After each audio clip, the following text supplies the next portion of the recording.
is helping us to bring this webinar all together.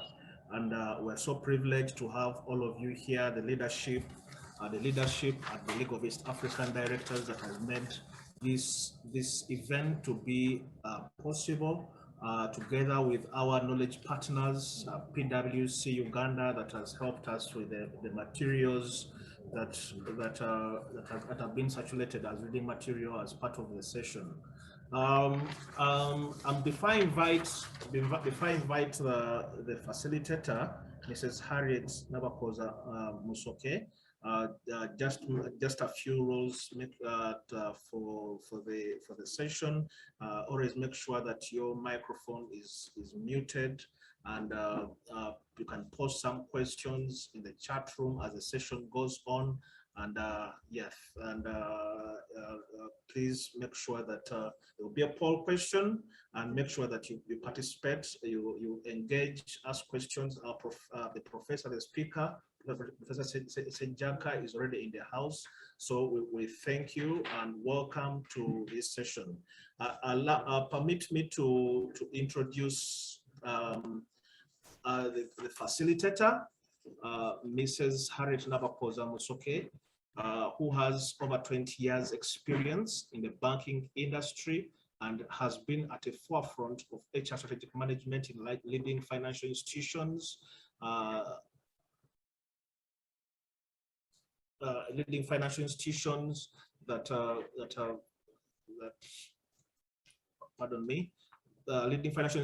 and brands including Standard Chartered Bank Uganda and DFCU Bank. Her career has seen her serve in the following capacities. That is human resource, capital resources at DFCU Bank from 2015 to date, the Tier 1 bank amongst the largest by balance sheet in the country. And one of the things that stand out in her career with the same entity is overseeing the implementation of the bank's HR strategy, but also overseeing and leading the team that acquired over 800 staff from another entity. She has also served as the head of corporate affairs and head human resource at Standard Chartered Bank Uganda, a Tier 1 bank, and among Uganda's and the region's top banks by balance sheet and brand. She holds a master's degree in business administration from Bentley College Graduate School of Business, Boston, USA, and a postgraduate diploma in human resources management. That is at the Uganda Management Institute in Kampala. She also serves at the moment as a non-executive director at Sanlam General Insurance Limited Uganda and Kakira Sugar Works Uganda. Please welcome with me Harriet, and Harriet, you're very welcome. Please, thank you very much.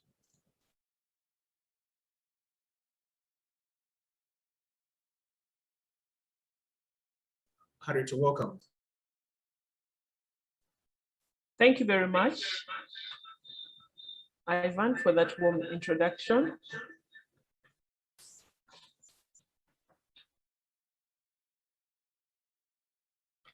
I hope the volume is now fine. Good afternoon, ladies and gentlemen. I'm very excited to be here with you as we take over listening to Professor Samuel Sejjaaka. And the topic for today is navigating the tides of the time. Viewers and listeners, I don't want to take you for granted. Thank you for creating time to come and listen to Professor Samuel Sejjaaka.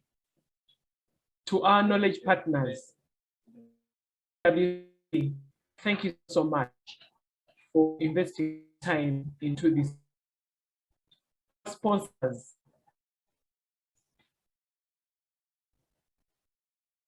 excuse me, our sponsors, League of East African Directors, thank you for sponsoring this webinar. To my employer, thank you for giving me this opportunity to pursue my passion. So without much further ado, give me an opportunity to introduce my friend, also known as my lecturer, but some people call him Prof. he allowed me to call him Sam. Sam Sejjaaka, please welcome to his listeners.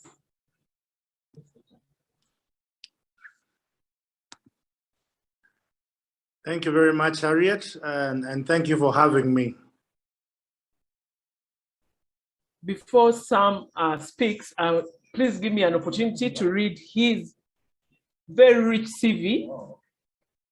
I'm going to read an abridged version. Professor Sam is an accountant, academician, and a businessman.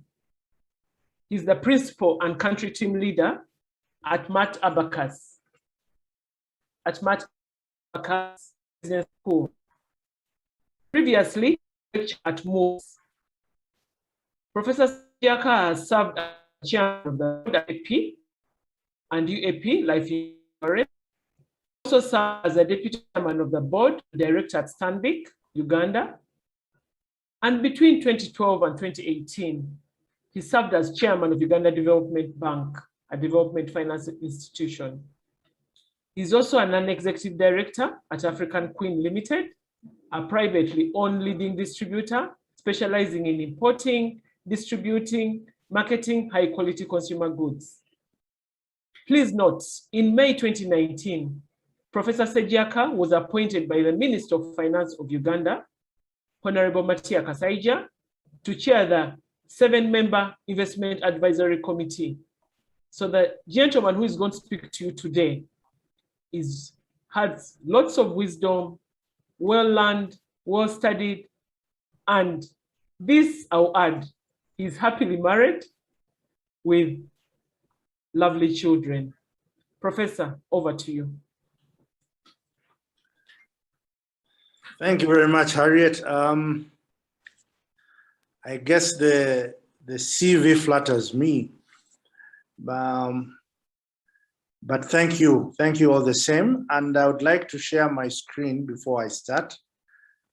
You need to give me rights to share the screen.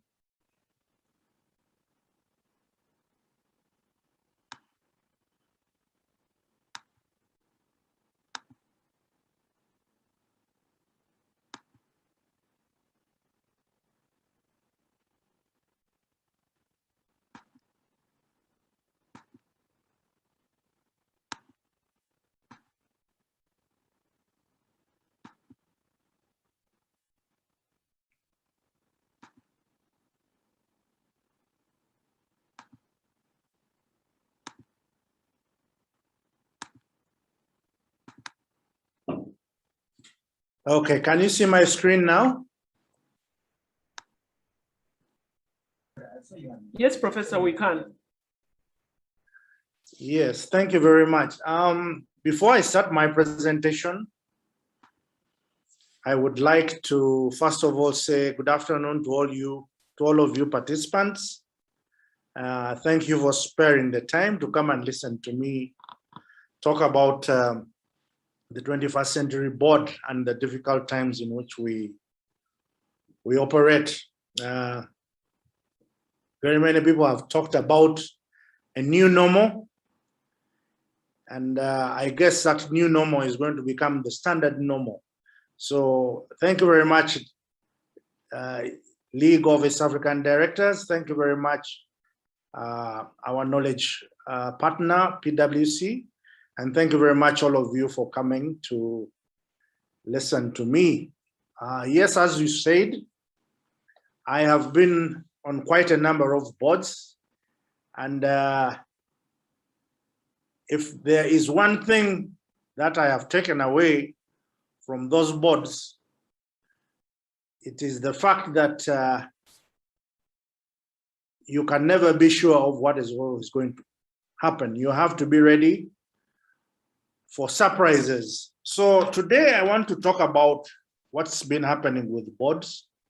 And at the end of my presentation, I'll be talking about what we should be doing in order to be relevant to the times, which are changing very, very fast.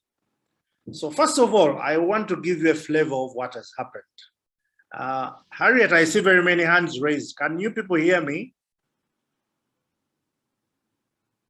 Yes, we can. Okay, thank you very much. Yes. So it's interestingly that we've had boards for quite a time, but you do not begin to see a lot of change until we get into the Industrial Revolution. So the Industrial Revolutions are very important to us because they gave way to the creation of large corporations. So we have had Industrial Revolution starting from 1760 up to 2020, where we are now. So we have had Industry 1 up to Industry 5.0. In Industry 1.0, you can imagine we're talking about steam power.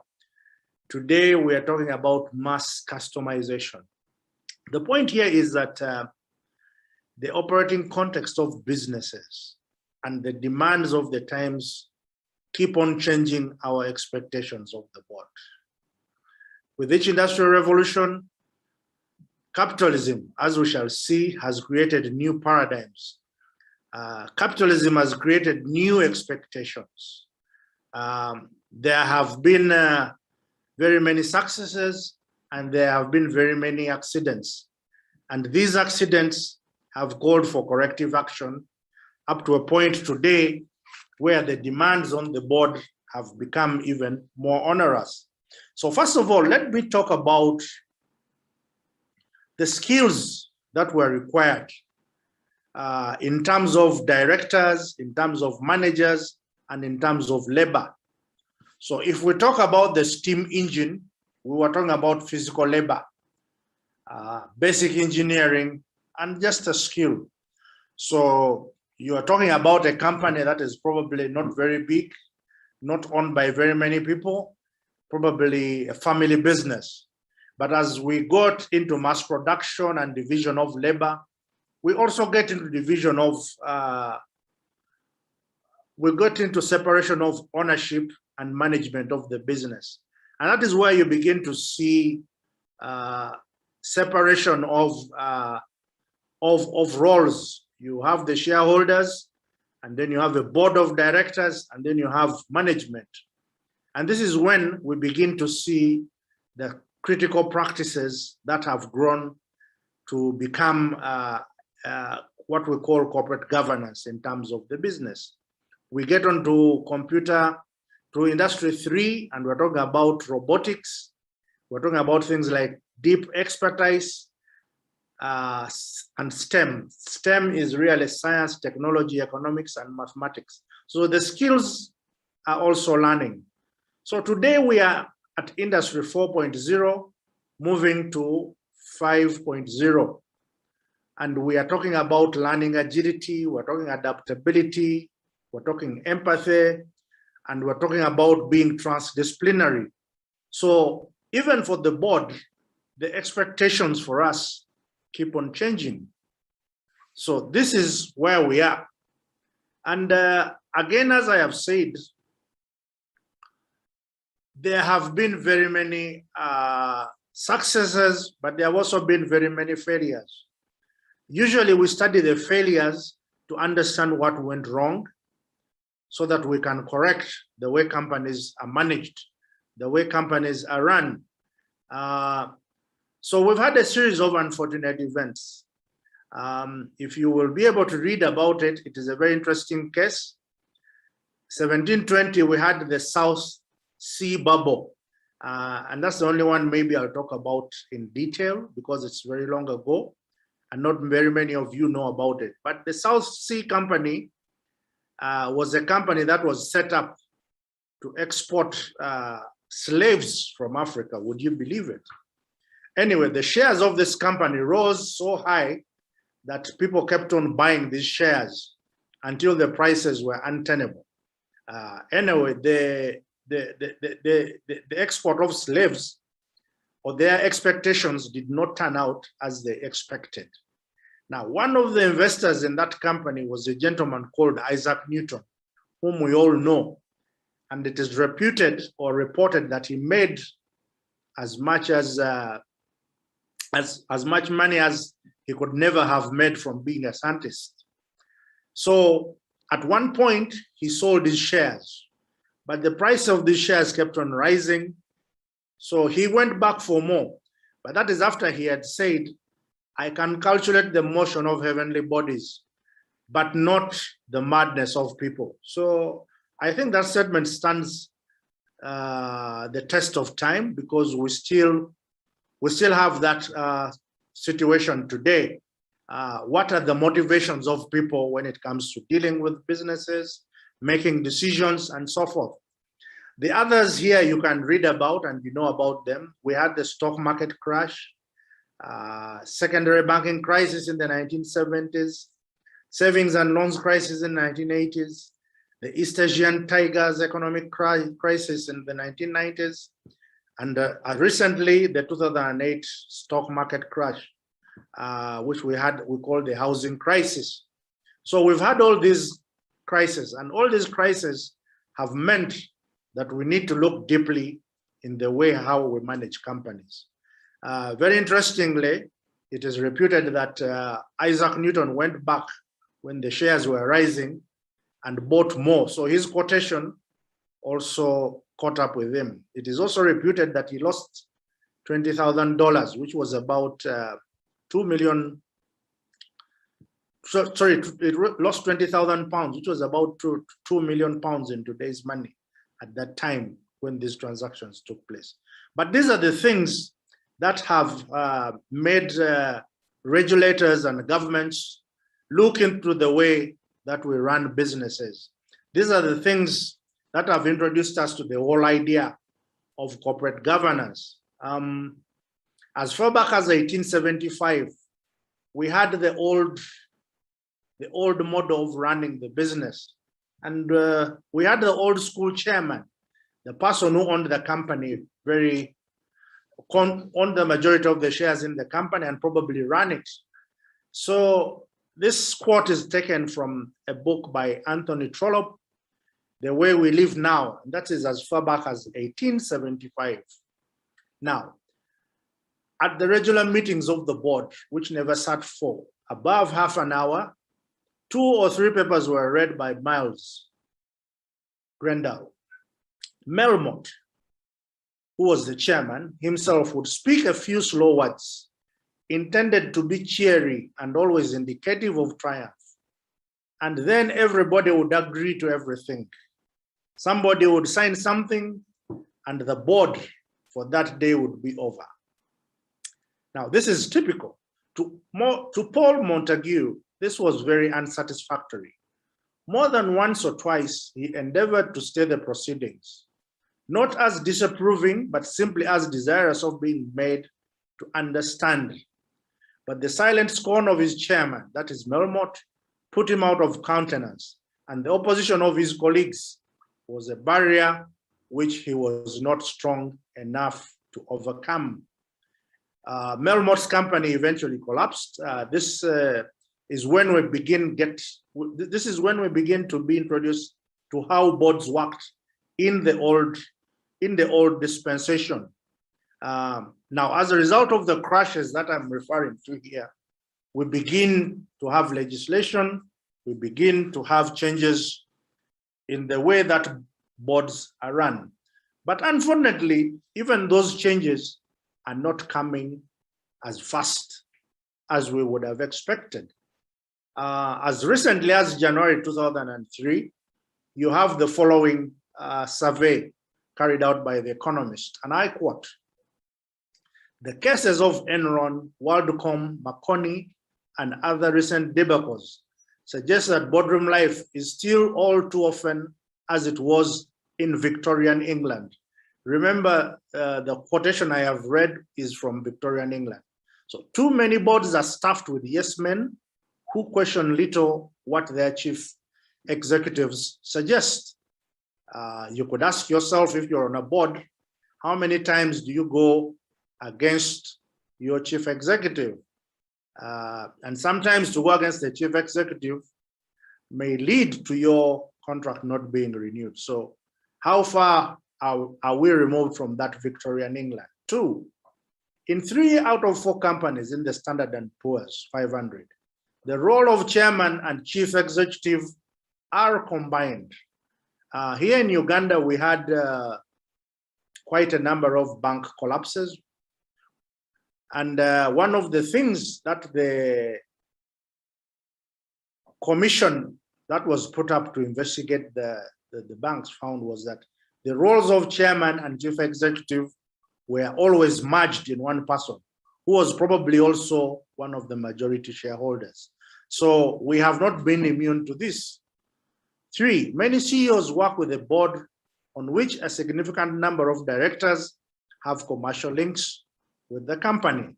So you are now familiar with the idea of declaration of conflict of interest that we have to sign and has been embedded into corporate governance practice. 4, chief executives have tended to dominate the choice, not just of board members, where such committees are usually encouraged to look for consensual candidates who will not rock the boat, but of their successors too. So in a sense, there's always that old boy network at play in who gets onto the board. Again, this is something that is being looked at with scorn and is changing the way we view the board. So based on the things that I've said before, we've had quite a number of models come into play. One, when you talk about the time of 1875, when Anthony Trollope wrote this, we had what we call the director primacy model. And here, probably the directors were also the majority shareholders, and they directed the business of the company. They controlled the stakeholders, they controlled the managers, and all other aspects of the business. This is what Trollope is referring to. So the directors run the business and they were not questioned.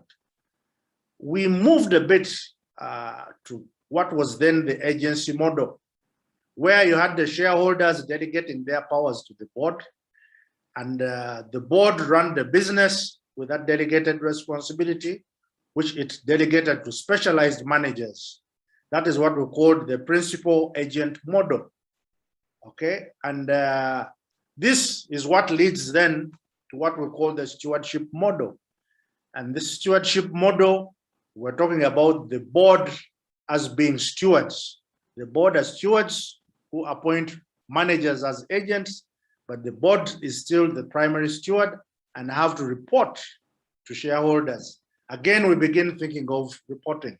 So today we are at a model, we're in a model where we talk about stakeholder management and the things that arise out of that.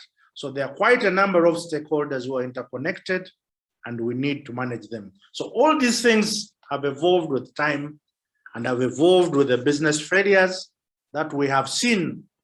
So I don't know if you remember those names. There was Lehman Brothers, there was Parmalat, there was Barney L. Madoff, there was Enron, Tyco, closer home, we've had Crane Bank, Nakumat, and Uchumi. And all these failures were not because there were no boards, but all these failures were because of the way these boards were run and because of how powers were fused in certain persons who had excessive control of how these businesses were run. And these failures led to certain things.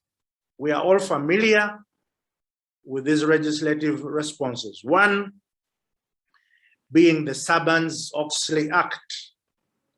Okay, this was an act to protect investors by improving the accuracy and reliability of corporate disclosures made pursuant to the securities laws and for other purposes. Now, this follows the famous Enron collapse and the dot-com bubbles of 2000, okay? 2000, 2002. This is when you have corporations facing fraud charges. Many of the people who worked with this went to jail. Congress then passed the Sarbanes-Oxley Act in 2002.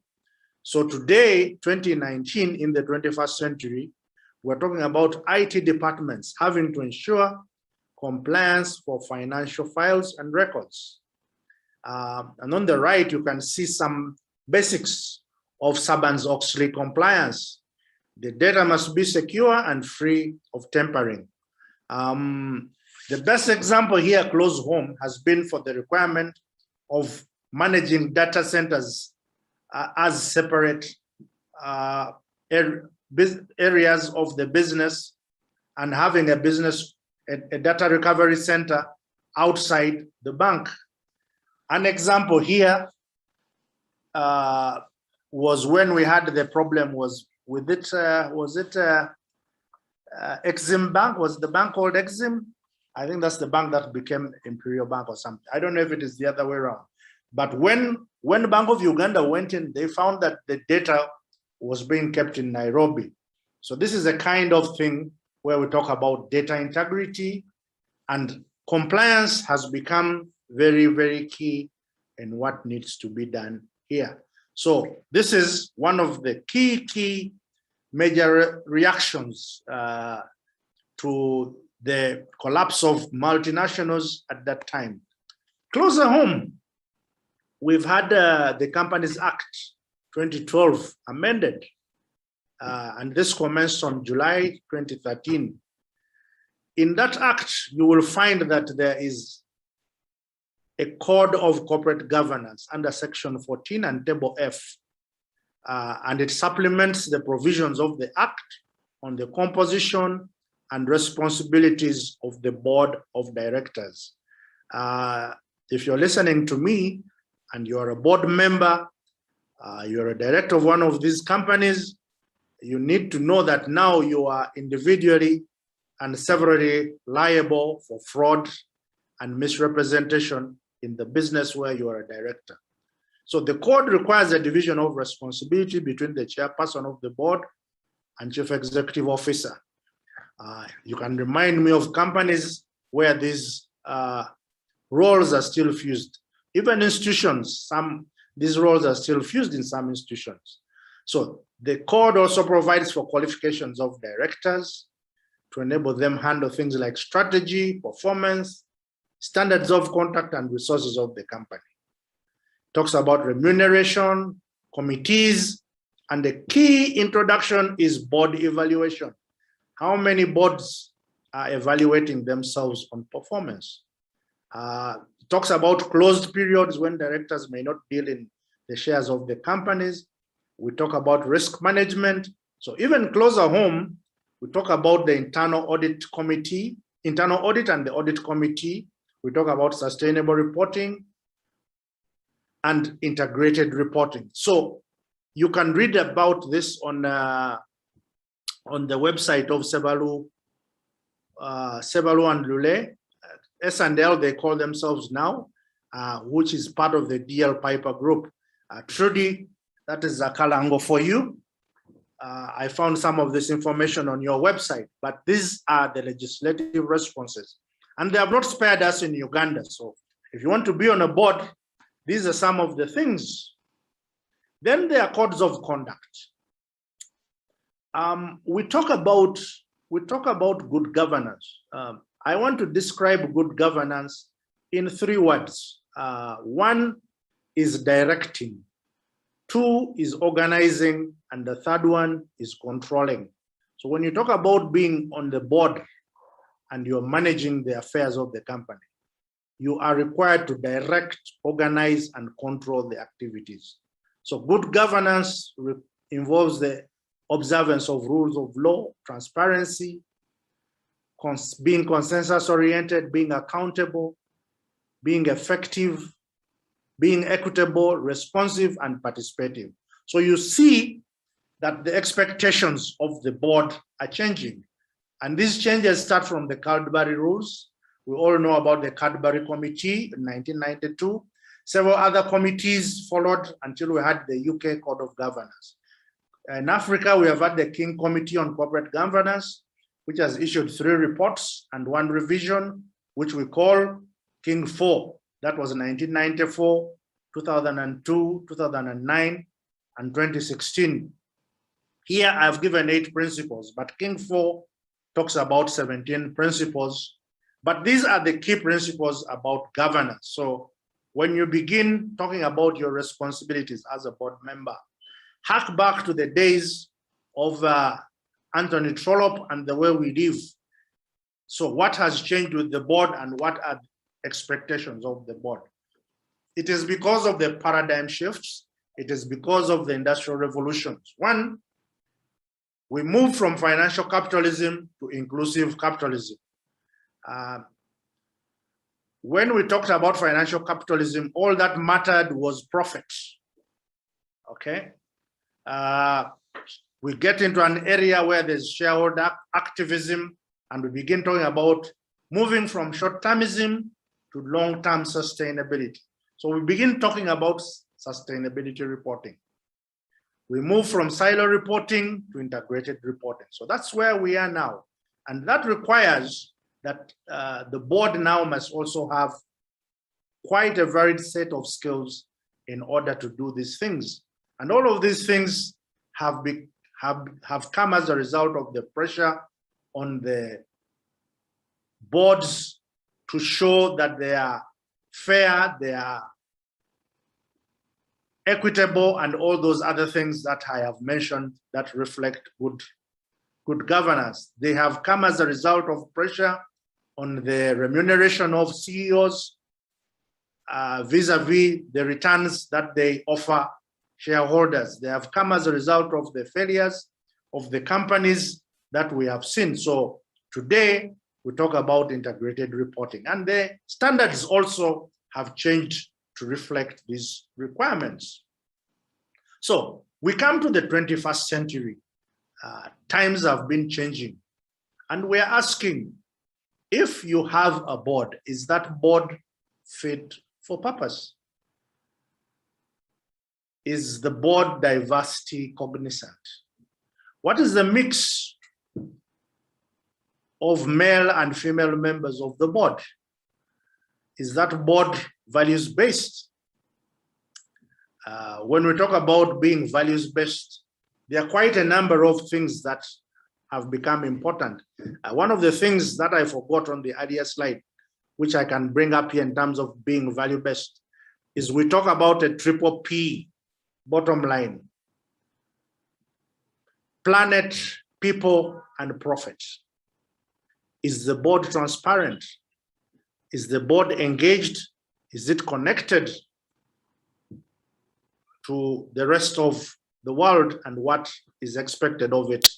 So we have all these other challenges that have become so important in terms of how the board conducts the business, how the ExCo conducts the business and reports to the board, and how the board accounts to the shareholders in regard to these activities. So this is where we are. These are the challenges of the 21st board.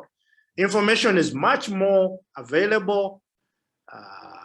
The challenges are much larger, and the shareholders are much more empowered to ask questions of the board in terms of what we are doing and how we do it and how that affects the planet and how we are giving a return on investment to the providers of our capital. So these are the challenges that we have gotten to. So these challenges have led us to ask a number of questions in terms of 21st century. What is the quality of the board? And what is that composition? Are we aware of environmental, social, and governance risks? How do we manage human capital? And how do we deal with cybersecurity? Cybersecurity is becoming more and more important as we move into the era of Industry 5.0 and mass customization. These are things, when some of us went onto boards in the beginning of this century, that we never used to talk about. Who talked about cybersecurity then? It was something that you had other people talk about. So in terms of the board today, in terms of quality and composition of that board, there are 6 things. Ask yourself, how good is the board in terms of gender diversity, in terms of entrepreneurial skills, in terms of digital quotient, in terms of young people, in terms of the misfits, and in terms of technical expertise. When I talk about gender diversity, I'm talking about male and female.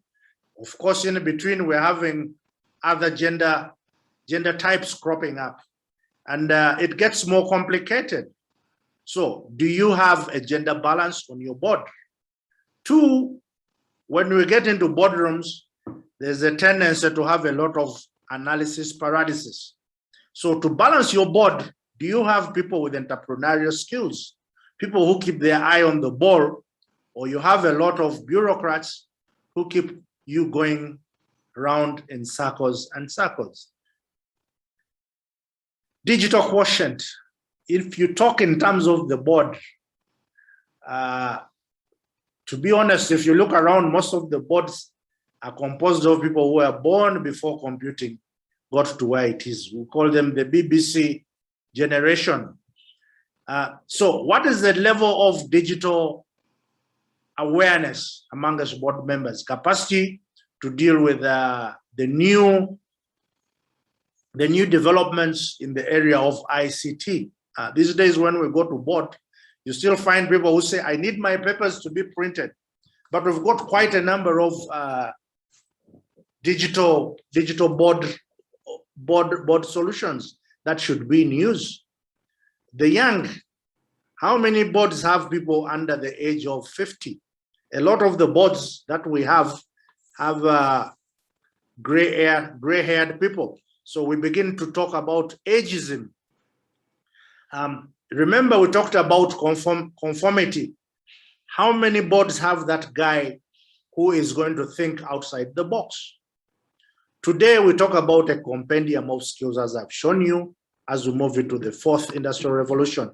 So how many people are technical on that board, especially in terms of ICT? Every time you're on a board and somebody begins talking about ICT, you see a lot of disinterest. But this is where the company is being run. We are moving into an era of platforms, of platformization.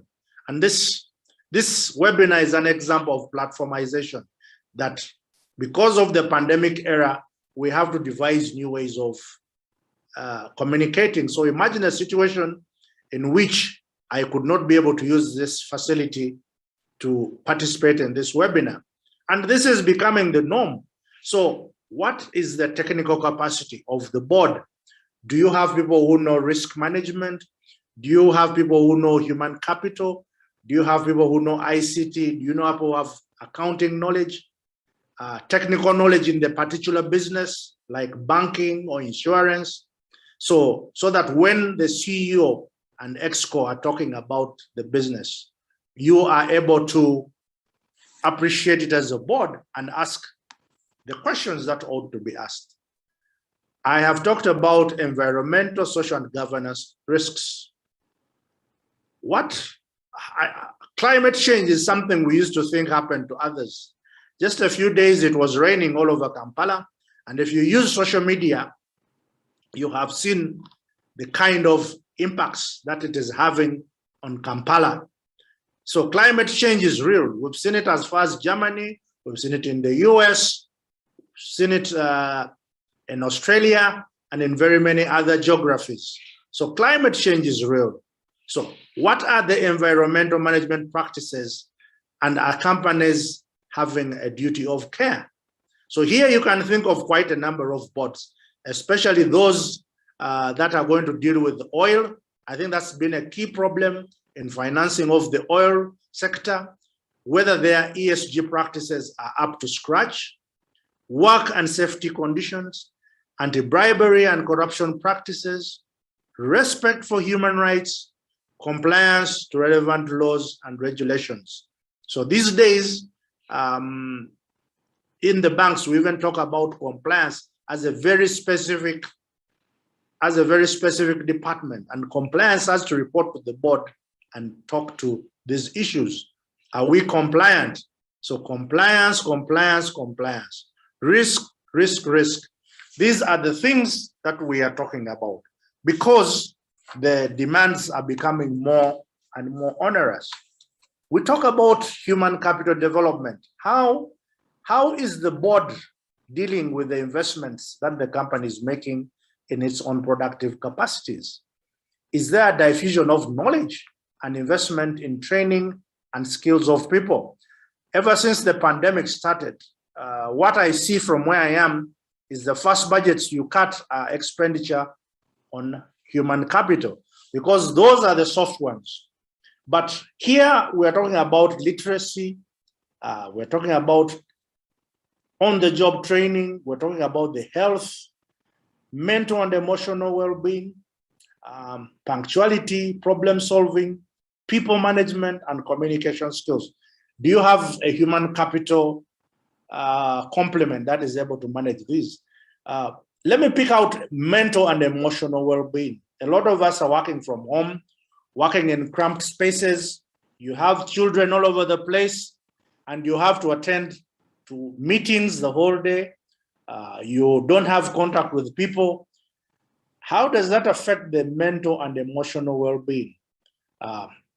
Especially as your colleagues are being made redundant. So this has become a key area for the board. Lastly is cybersecurity. And here we're talking about protection of interconnected systems such as hardware, software, and data from cyber threats. These days, people will steal money from you when they are in Japan, when they're in Russia, and they will enter your system and pay out large amounts of money. We've seen these things happening. How many of the people sitting on the board are aware of the need to protect the business from unauthorized access to data? So when you're talking about the skills that are required to be on the board, when you're talking about the changes, we're talking about cybersecurity. And those are the elements: network security, disaster recovery, which I talked about in the context of the bank. Another one is cloud computing, and I think that has become very important. I don't know if for the financial institutions, the regulator has allowed cloud storage, because that technology even existed when they were saying you need to have a data recovery, a disaster recovery site, which is separate from your current headquarters. But the solution then would have been cloud computing or cloud data storage. I don't know if the bank, the regulators have now allowed that. But critical infrastructure security. So many companies are being held to ransom over these requirements. And we, the users, are we aware of all this phishing and all other attempts to break down our firewall? So all these things are very important in terms of what is expected of the board. So when you're talking about a board today,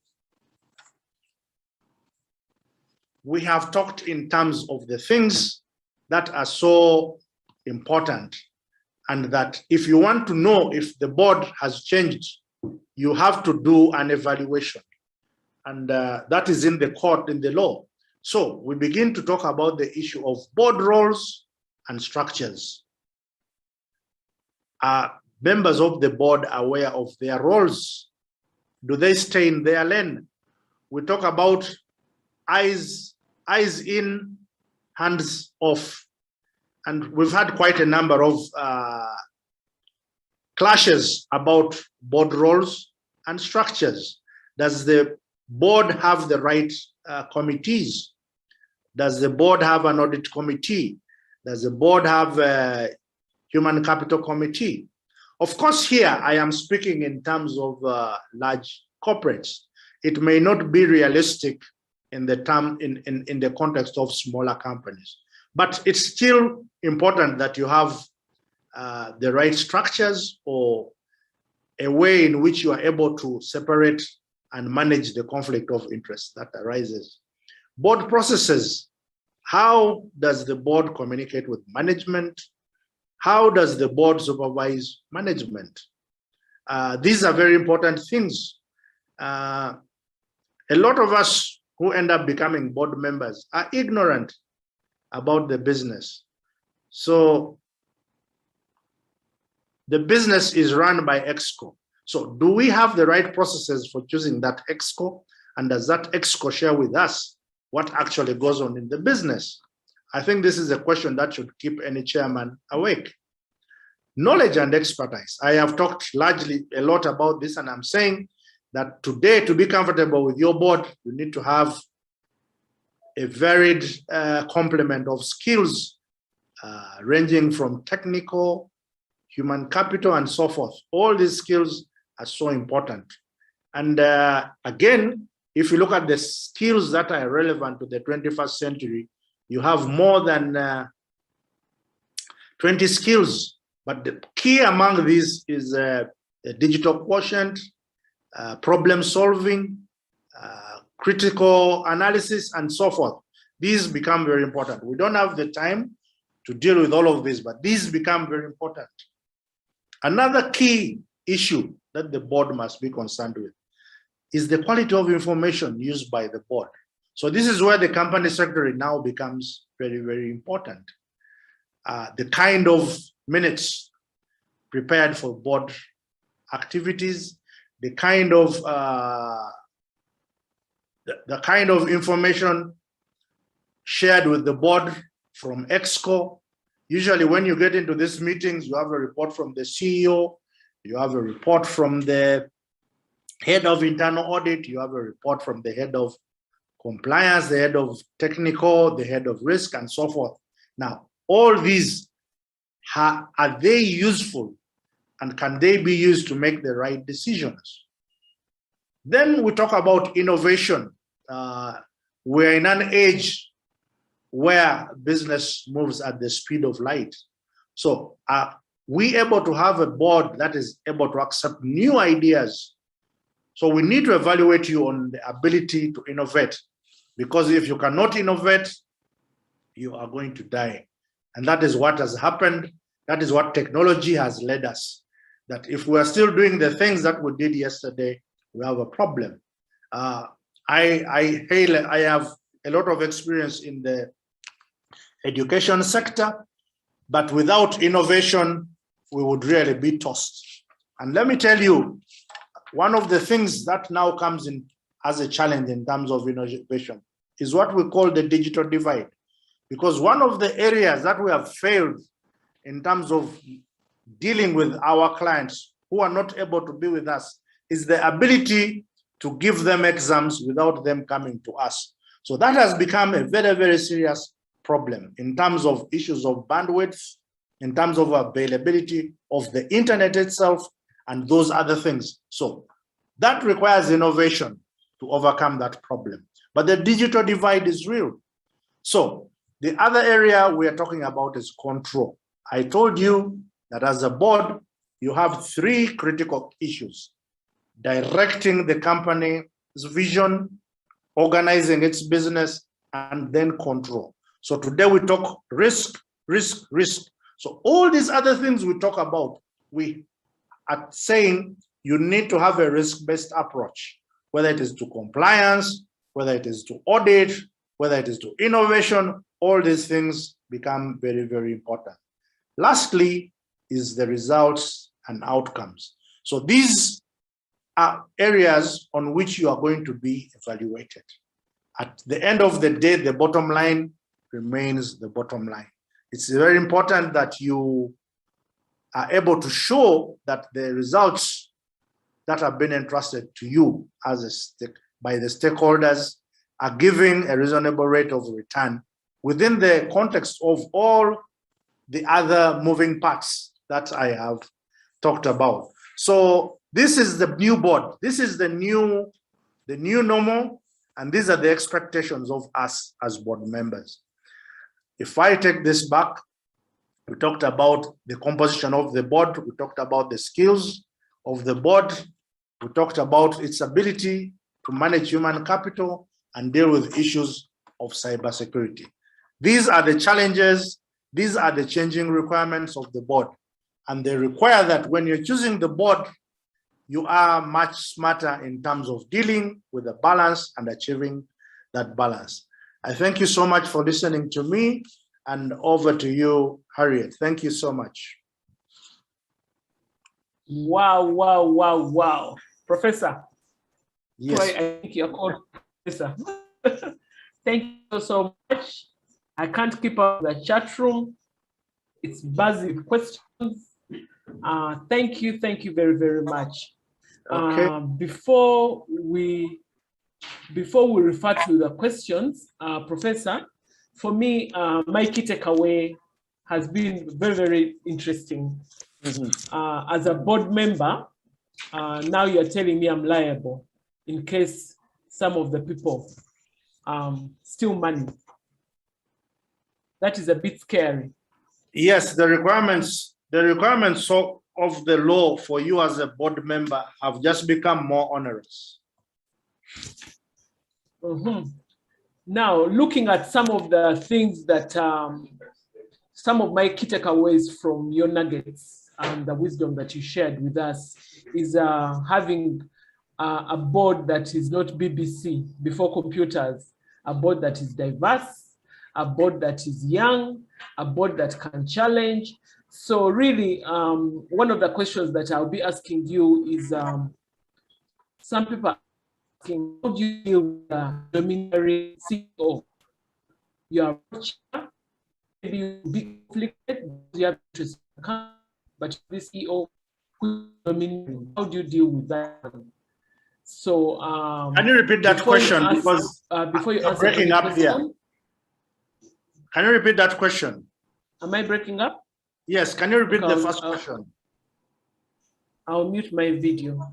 How can board manage a domineering CEO in a case whereby you could be seated on the board and you have, you have interests in the company, but you are dealing with a CEO who is, you ask him a question, before even you finish the question, he's already answering back. So you feel intimidated as a board director. How do you deal with such a person?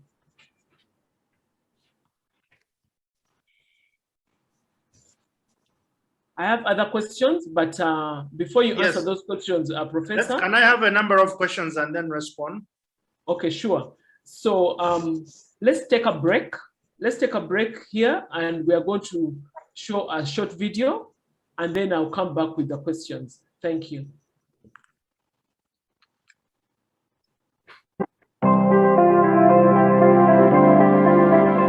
In the fulfillment of their mandate, NEDs play a pivotal and crucial role in the development of the right strategy, availability of the right resources to enable and support the implementation of the strategy, and the right purpose of the organization. To effectively play this role, NEDs must sufficiently gain a good and thorough understanding of the organization, while at the same time minding the gap and not straying into executive direction, thus providing an independent view of the organization that is removed from the day-to-day running. The importance of engaged and strong NEDs cannot be any less critical in the current operating environment, where many businesses are increasingly facing disruptions, crises, and existential challenges.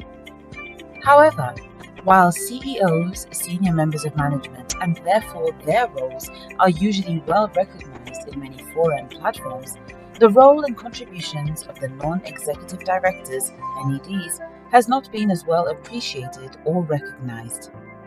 As part of its overall mandate, which focuses on the nurturing of effective future-ready NEDs, the League of East African Directors, LEAD, its partners including Ernst & Young Uganda, among others, aspires to promote mechanisms to promote better appreciation and recognition of NEDs. One of the things that we want to continue to do at LEAD is to not just promote our members to join boards, but to celebrate them also join those boards and to support them to remain successful.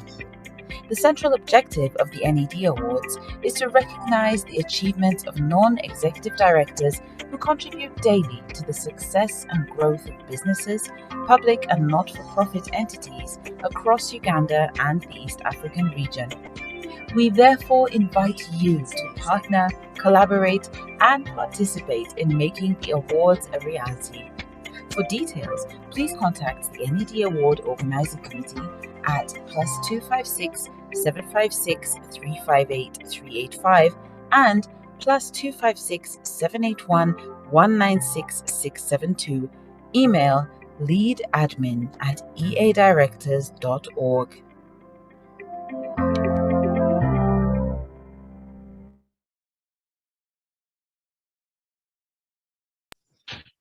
Thank you, League of East African Directors, for sharing that video.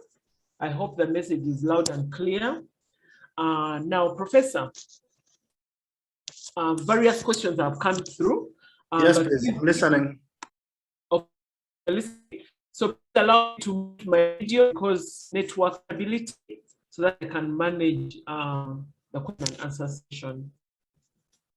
Now, the first question to Professor Sam is, how can the board or the board directors manage a domineering CEO? Then the second question that came in from Hajat Sejjaaka, there are some government agencies where the law provides, this is funny, whereby the law provides that the CEO is the board secretary. Can I ask the third?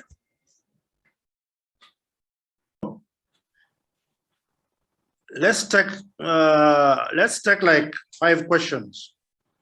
Okay, thank you. Then a question came in from Florence Subuga. How do we deal with the dilemma of short-termism, whereby reconciling conflict of interest driven by a controlling shareholder, but that controlling shareholder happens to have majority shares? How do you deal with that dilemma? Then the fourth question is from me. As you know, gender diversity is very close to my heart. Professor, how has gender diversity on boards that you know of being taken care of in this post-pandemic environment? I'll pause there and you can answer those questions. Thank you. Okay, thank you very much. Thank you very much, all of you, for listening to me. As I always said, there are no right answers to matters of life and matters of being successful in these issues. So you will find that one method will work in certain circumstances, and it will not work in other circumstances. So one of the problems, I think this question for me of the CEO arises from who appointed the CEO. Now, in the normal scheme of things, the CEO should be appointed by the board. And then we say, he who appoints disappoints. So if that process is followed, then the CEO cannot be domineering. Especially if the board members remain engaged with the business and they are aware. But I know how CEOs become domineering. The CEOs become domineering when the board members are needy and they are therefore always looking for a way in which they can address their own personal needs. So the CEO can then have a one-up on them. But if the board has appointed that CEO, then there are processes by which it can deal with his domineering way. We have talked about board evaluation, and part of the process of board evaluation improves evaluating that CEO. Now, in evaluating that CEO, you can put in place checks and balances. However, I have seen the problem of domineering CEOs, especially in government enterprises, where the law states that the CEO is appointed by the minister, and then the board is also appointed by the minister. So then it becomes a problem that you have the CEO reporting to the minister, and the board is also reporting to the minister. Now, here, the experience I've had where I have seen that is probably the CEO will be a homeboy or a home girl. So now, how does the board manage that kind of CEO? It really becomes a bit of a problem, and eventually it leads to tears. So the best practice would be that the board is the one responsible for appointing the CEO. Actually, for you to be comfortable with being a board member, the key question for you should be, how much trust do I have in the EXCO? So the board delegates its authority to the EXCO. And the EXCO, because they're doing the business on a daily basis, they have better understanding of the business than the board will ever have. So what information does the EXCO give to the board in order to make decisions? So EXCO can choose to give some information or not to give some information. So that is the situation with the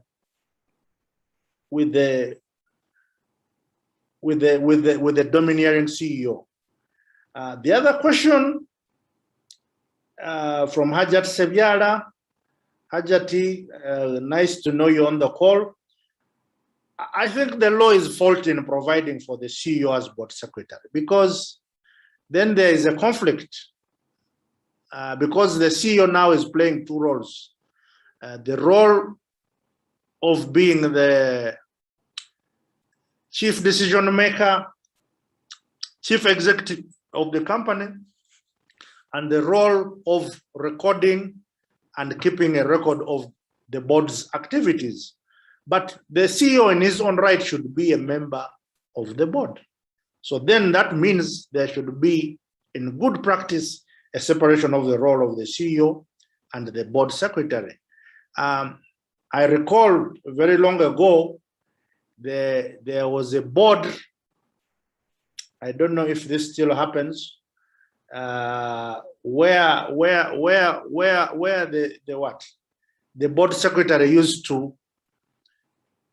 the board secretary used to change minutes after the board had agreed on certain things, and that board secretary used to change the minutes because that board secretary happened to be the CEO, and it became really very problematic, especially if there was conflict between board members and the CEO. So I think this is a practice that should be discouraged, and the law needs to be changed.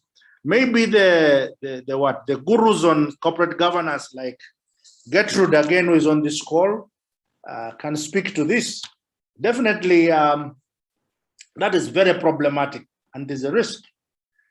Florence, the dilemma of short-termism driven by controlling shareholders. Very, very good, very, very important questions. Now, usually, and that's very interesting, because usually one expects that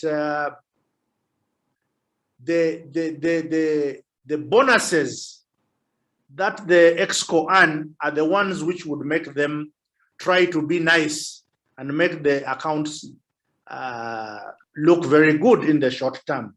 On the other hand, one would expect that the shareholders have a longer term view of the business and are more interested in creating value of the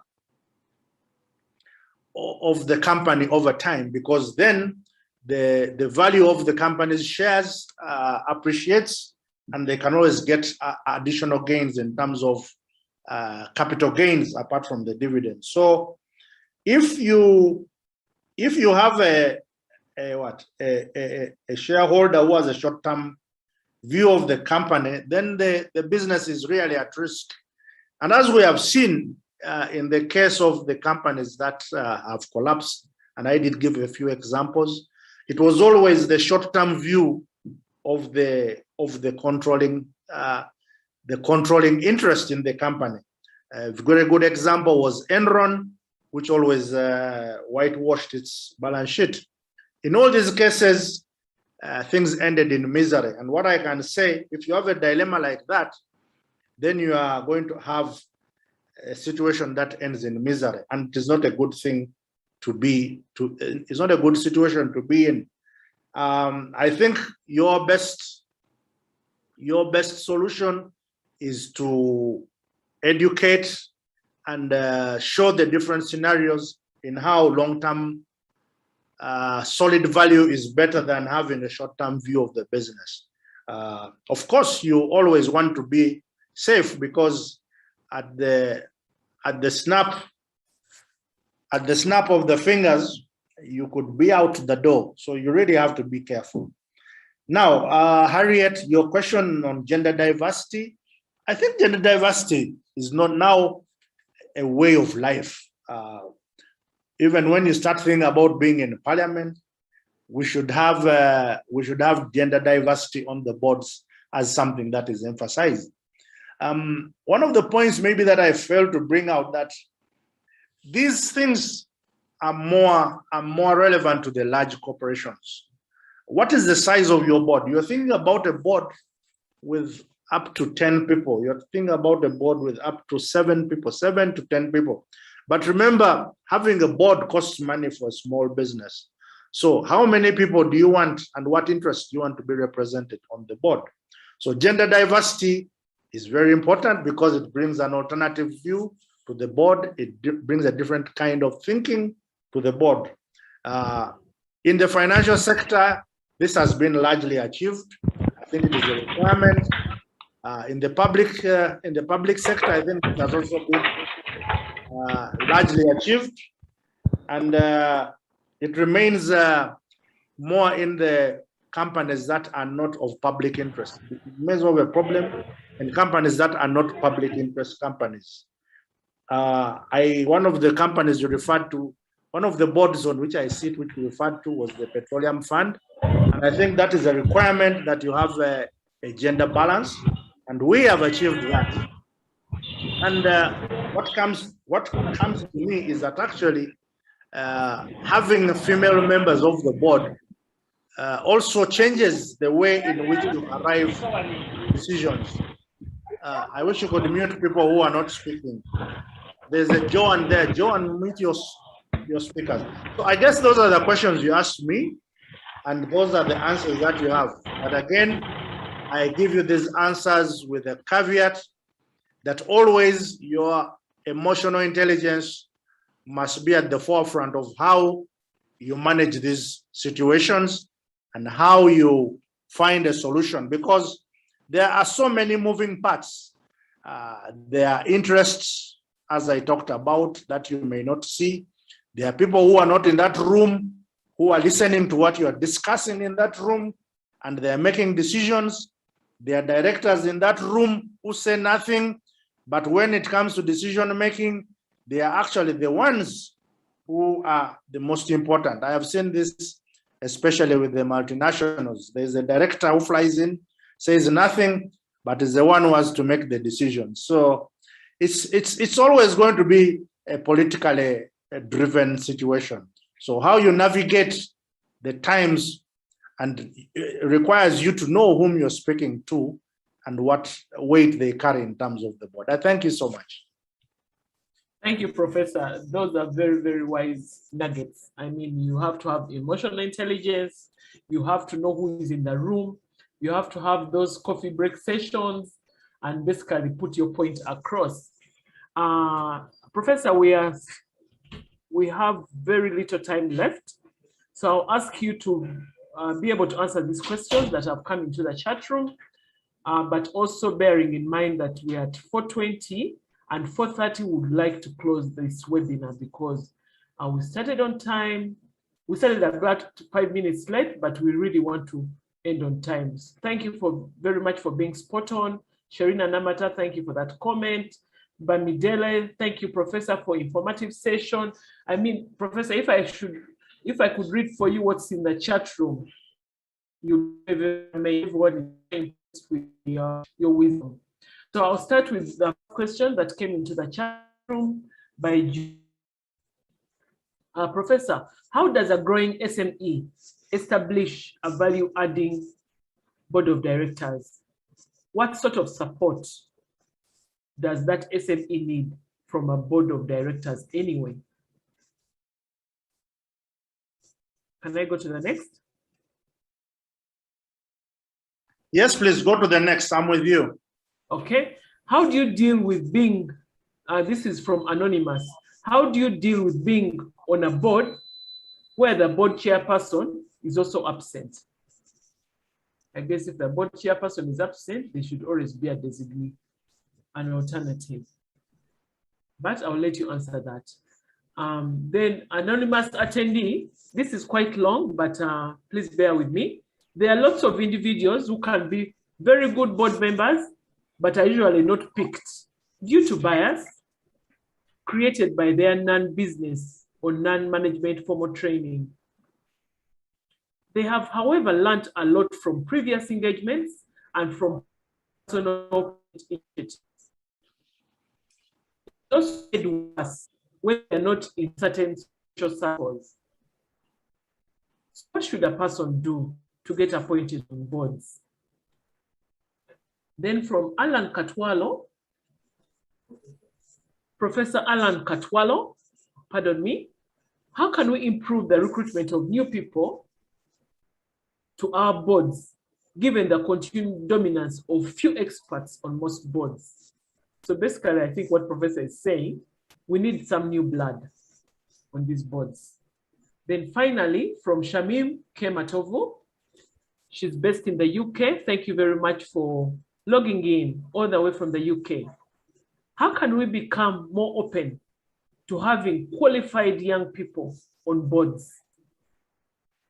And like you mentioned before, Professor, you said some board directors are from BBC before computers were invented.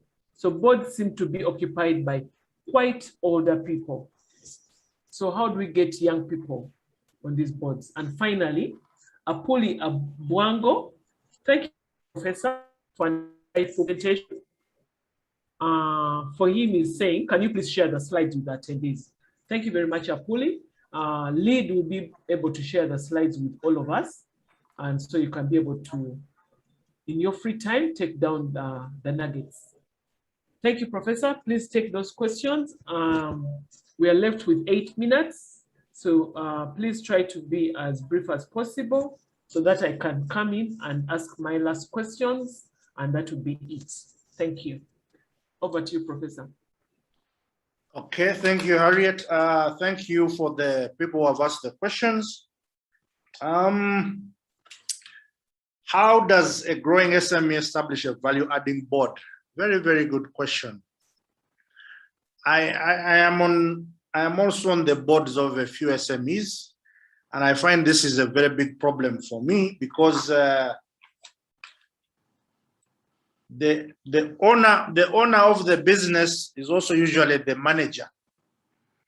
So the first thing that person needs to do is relinquish the post of being chairman of the board and remain to being a managing director. But then again, one has to be sincere, because very many times when you go to the board, you are making decisions that do not favor the owner of the business. So then the question for me becomes, to what extent does the owner of this business really need a board? Is it for purposes of window dressing, or is it for genuine growth of the business? So one has to be careful at what size are you at in terms of the business in order to have a board.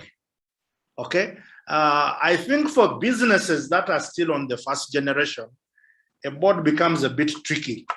But as you move into a second, third generation business, you need to have a board. So we should not say that every SME must have a board, because then, one, there are the costs of remunerating that board. Two, when you have disagreements or conflicts, how you manage those conflicts. So the board members see through this, and then they wonder why they are on that board. So very many big businesses today started as family businesses. But I guess there is a certain size at which you will need a board. And that is when you begin to see that you are able to have departments, you're able to have the resources to remunerate the board members appropriately, and you're able to separate the role of the CEO and the role of the chairman. That is when it will begin to be useful to have a board. Otherwise, sometimes for SMEs, the board is a waste of time. How do you deal, excuse me, how do you deal with the board where the chairman is absent? That would be strange. I think there are requirements in the board charter for regarding attendance. So most companies will have a board charter, and in that charter you have a requirement that you must attend meetings. I know in the financial sector it is 3 strikes and you're out. If you miss 3 consecutive meetings of the board, you cease to be a board member automatically. So if you have a board member who doesn't attend the meeting, you must take action. So that cannot be a constant situation. But again, when you do the evaluation, one of the things you evaluate is on attendance. Okay? Now, good members who are not picked, I am sorry, and I don't want to be cynical about this. I think it is also the same as how can you improve recruitment of new people? Look, the world over, the people who stand out are the ones who get counted. There are no prizes for being quiet. There are no prizes for staying behind. The thing is, you have to offer yourself. You have to do the things that make you be recognized. And if you look around, I tell people, what is your digital footprint? So how do you get recognized? Offer yourself. That is the point. So if you are not offering yourself, if you're not getting noticed, if you're not volunteering in the society, you don't get noticed and you don't get picked. What you should not forget is that there's always an old boy network, and your network is your net worth. So I think it was the Berkshire Hathaway man, I forget his name at this particular moment, who talked about getting on as a young person. And he was saying that for you to get on as a young person is to associate with the right people.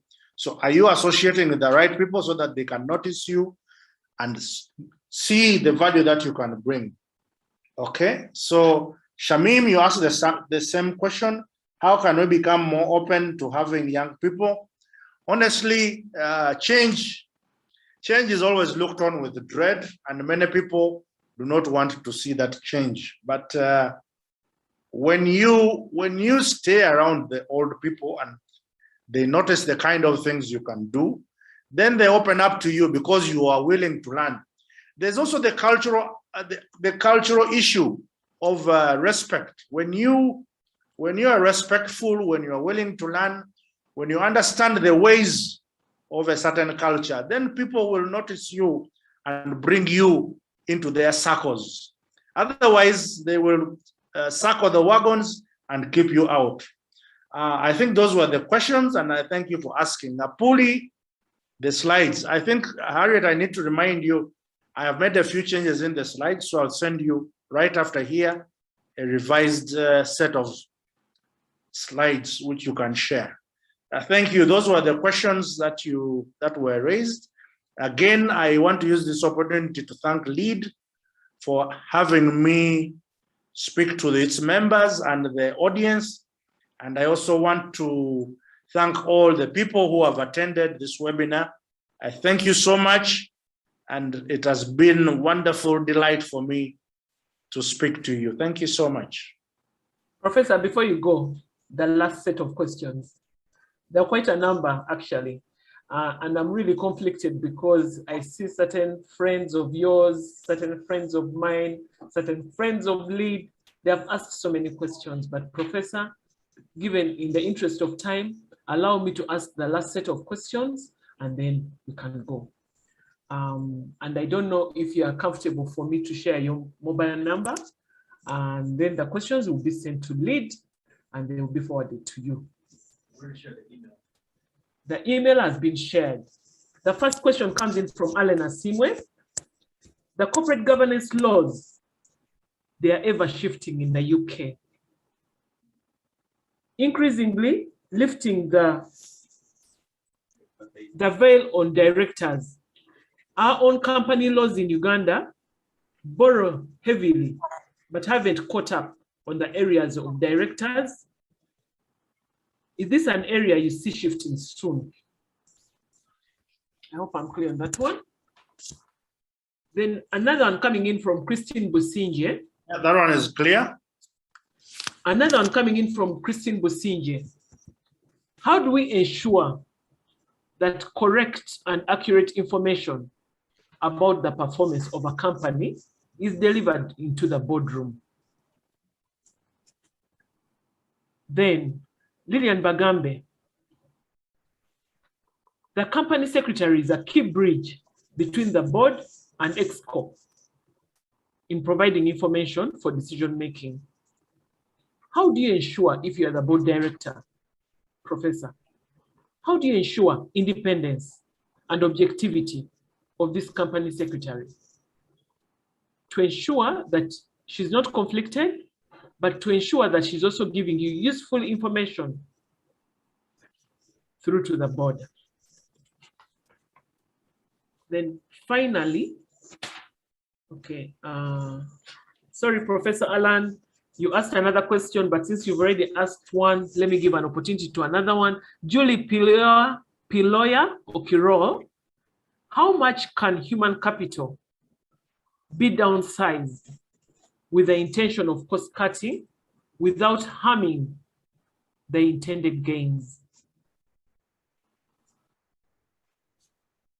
I don't know if you have, Professor. Yes, thank you. So would you like me to try on those questions? Harriet, can I have a go? Can I have a go at these ones? Yes. Yes, Okay. one last one and then we'll close. I won't ask you another. What penalties does the law allow for poor performing board members? We've seen some companies close and they claim that economy is bad. Yet as a board member, and here I'm also speaking to myself, yet as a board member, you should have been able to identify those issues that have affected the company. So some board members didn't do their work, leading to company closures. And that's why you see some people, because of their integrity, they choose not to be part of the board because they're like, you know what, once the board members steal or once the management steals, the board, their name will go down in history. So, Professor, that's the last set of questions. Forgive me, it's already 4:30, but please try to answer because we still have some participants online. Thank you. Okay, thank you. And I'll try and be very brief with my answers. One, I have said, there's when I talked about the Companies Act 2012, and I referred you to a resource, DLA Piper, I think, but that is S&L in Uganda. You can go to their website, and they've written a very comprehensive analysis, gap analysis, which I've referred to I've given a reference in the slide so that you can refer to it. But I think the Corporate Code of Conduct has provided for lifting, the Companies Act 2012 has provided for lifting the veil. So directors are individually and severally liable for fraud and mismanagement of the business. So that is clear and it is covered. Now, the next question, I don't know what, but it was about how do you ensure that correct info is delivered to the boardroom? Very good question. I don't know. I always say to myself when I am made a board member is that what is my role in the recruitment of EXCO? And that should be the first role of every board, to ensure that EXCO is made up of the right set of people who will deliver correct info. So I don't know beyond that, what you can do, because it boils down to a question of trust between EXCO and board members. But I guess when you're in the boardroom, you can always find telltale indicators in terms of the quality of information. And I've talked about the quality of information as being very important in doing evaluation. So one must look for contradictions. One must have experts on the board who can see discrepancies. So if you don't have an accountant on the board, you have to take what the head of finance reports to you. If you can't do ratio analysis, then you can't understand what the head of finance is reporting. If you have a report on compliance and you don't have an expert on risk management, you're not up to the law, then you cannot see the discrepancies. So you yourselves on the board must be up to par. Now, the corporate company secretary is critical. Now, the company secretary is an employee of the board. Members, can we understand this? The company secretary should be and is an employee of the board. So the company secretary should not answer to the CEO. Now, that does not mean that the company secretary should have a poor working relationship with the CEO.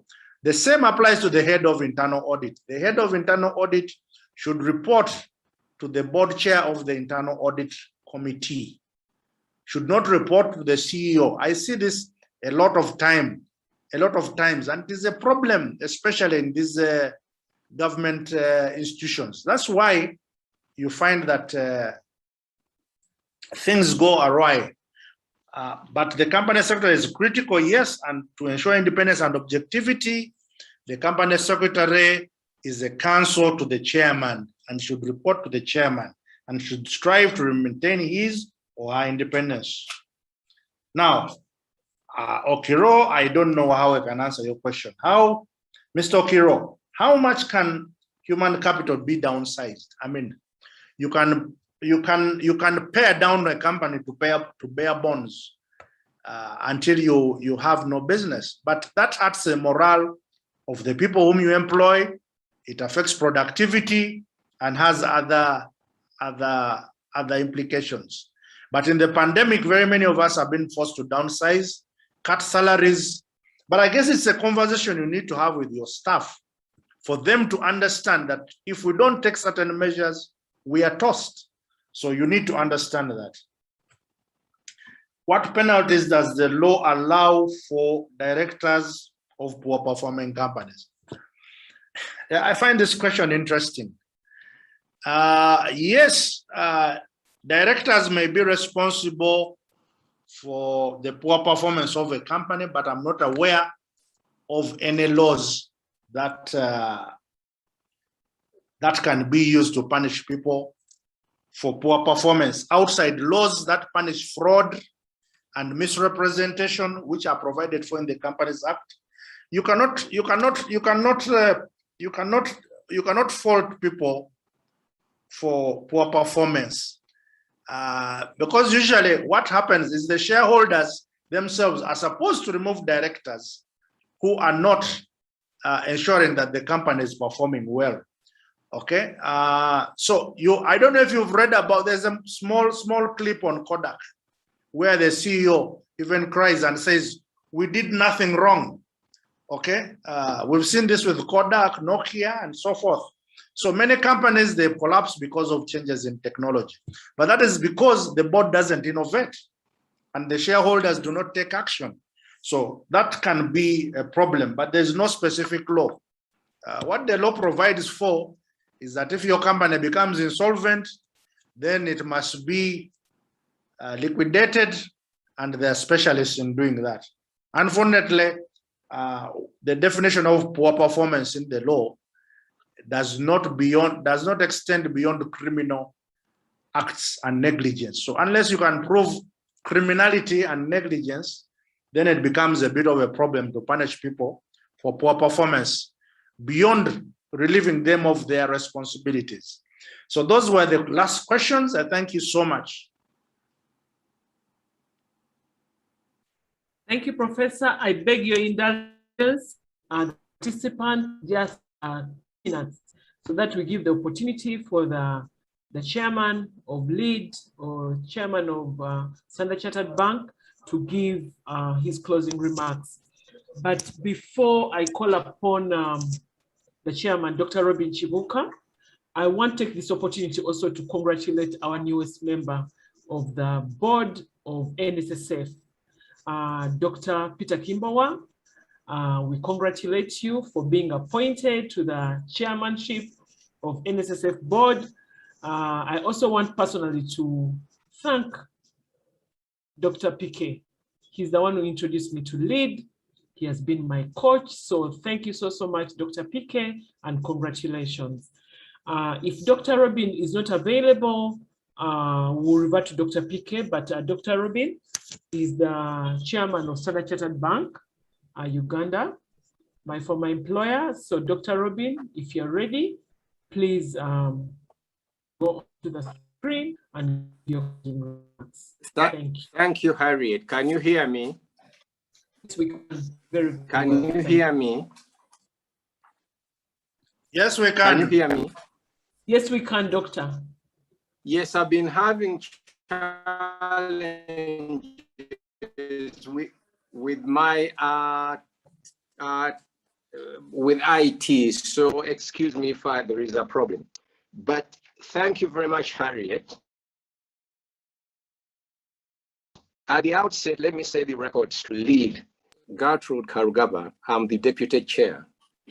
Let me start off by indicating that I've found this to be a very brilliant presentation. And the academic he is, Professor Samuel Sejjaaka, and also given his love for history, he has given us a very good history on evolution of boards and the role of chairs and directors and the requisite skills required. The role of, among the models he mentioned were the director primacy model, going on eventually to stakeholder model. My key takeaway for this presentation is that we need constant learning, adapting to remain agile and focused on the opportunities, and that basically innovation, and I think he stressed that very much.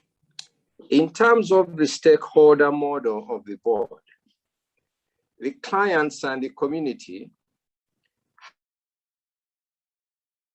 have become have gained a lot more focus than in the history in the past.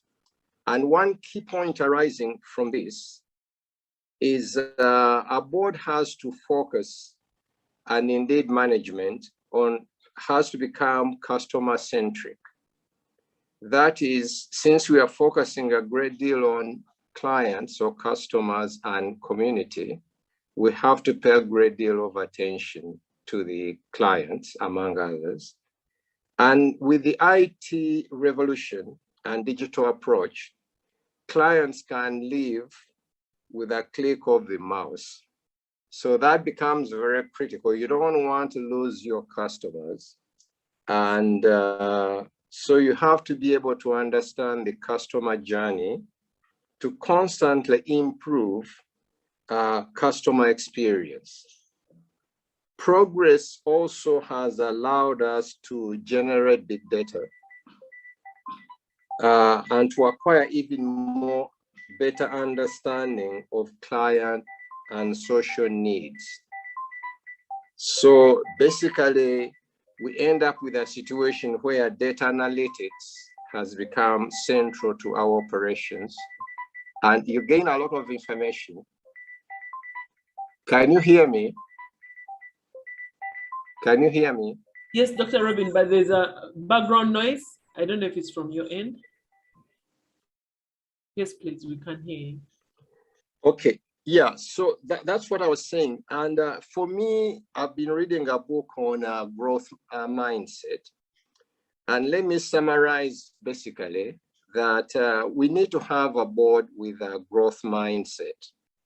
And clearly, this really is tantamount to having high emotional intelligence, because we need a board that's going to be challenging the status quo, exploring ways to keep learning, focus on solving problems as opposed to finding blame, working as a team.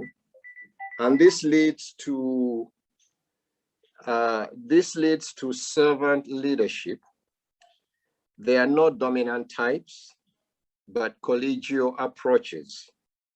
The team should be appraised as opposed to the individual who is then given a bonus. It should be a team bonus. And also, we need to promote teams and sharing, because that is very central to understanding and being customer-centric. Those are my observations.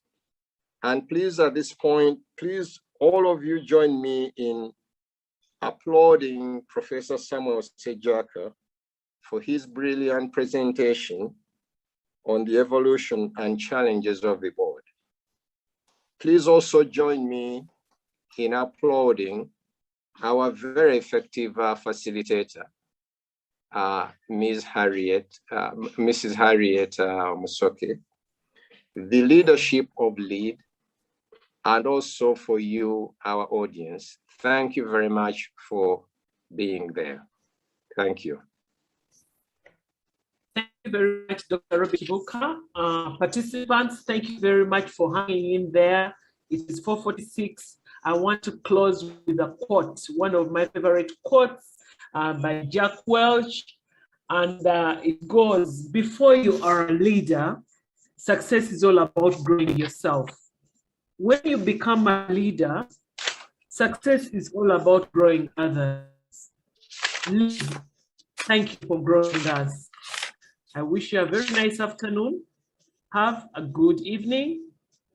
And we pen off by closing the session. Thank you. In the fulfillment of their mandate, NEDs play a pivotal and crucial role in the development of the right strategy, availability of the right resources to enable and support the implementation of the strategy, and the right purpose of the organization. To effectively play this role, NEDs must gain a good and thorough understanding of the organization, while at the same time minding the gap and not straying into executive direction, thus providing an independent view of the organization that is removed from the day-to-day running. The importance of engaged and strong NEDs cannot be any less critical in the current operating environment, where many businesses are increasingly facing disruptions, crises, and existential challenges. However, while CEOs, senior members of management, and therefore their roles are usually well recognized in many fora and platforms, the role and contributions of the non-executive directors, NEDs, has not been as well appreciated or recognized.